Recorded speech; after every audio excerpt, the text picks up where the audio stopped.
এবার ধানের ফলন তো ভালোই দেখতেছি। এবছর ধানের ফলন ভালো হবেই না কেন? এবছর যে পরিমাণে সার ও কীটনাশক ব্যবহার করেছি, এমনিতেই আমি সবার থেকে বেশি পরিমাণে সার ও কীটনাশক ব্যবহার করি। এজন্যই অন্য সবার থেকে আমার জমির ফসলও বেশি ফলে।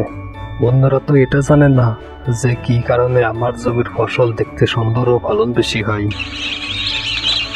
এই বছর তো গত বছর থেকে প্রায় ডাবল পরিমাণে রাসায়নিক সার ও কীটনাশক ব্যবহার করেছি। তাই এই বছর ফলনও আগের তুলনায় বেশি হবে। আর ফলন বেশি হলে তো লাভও বেশি। লাভের একটা অংশ দিয়ে শখের রয়্যাল এনফিল্ড কিনে নেব। এখন বাড়ির দিকে ফিরে যাই। আকাশে মেঘ করেছে। এই অসময় বৃষ্টিতে ভেজা যাবে না, জ্বর হয়ে যেতে পারে।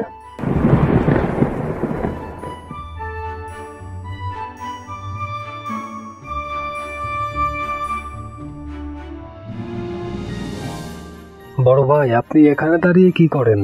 আকাশে তো মেঘ করেছে, বাড়ি চলেন। রতন, আমি আসছিলাম ধানের ক্ষেত দেখতে, তা আকাশে মেঘ দেখে আর মাঠে নামলাম না।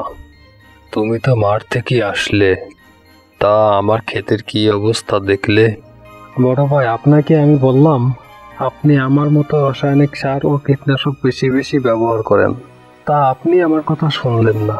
আপনি শুধুমাত্র খাবারের পুষ্টির কথা চিন্তা করেন। এই দেখেন, আপনি জমিতে জৈব সার ব্যবহার করেন।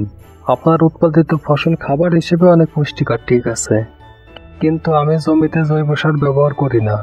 আমি ব্যবহার করি রাসায়নিক সার ও কীটনাশক, যার কারণে আমার জমির উৎপাদিত ফসল খাবার হিসেবে কম পুষ্টিকর।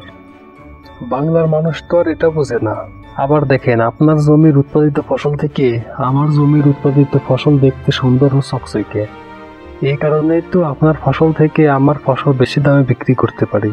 আপনি ওই আদি যুগের চাষের পদ্ধতি বাদ দিয়ে আমার পদ্ধতিতে চাষ করেন, দেখবেন আপনিও আর দরিদ্র থাকবেন না। রতন ভাই, তোমার যা মনে চায় তুমি তাই করো, কিন্তু জেনে রেখো, আমি জেনে শুনে মানুষকে বিষ খাওয়াতে পারবো না। তাইতে আমার জমিতে ফসল ফলুক আর না ফলুক, রাসায়নিক সার সম্পূর্ণই বিষাক্ত পদার্থ দিয়ে তৈরি। আমি কখনোই রাসায়নিক সার জমিতে ব্যবহার করব না। এখন চলো বাড়িতে ফিরে যাই। আকাশের অবস্থাও বেশি ভালো না। আকাশে বিদ্যুৎও চমকাচ্ছে, বৃষ্টি হতে পারে।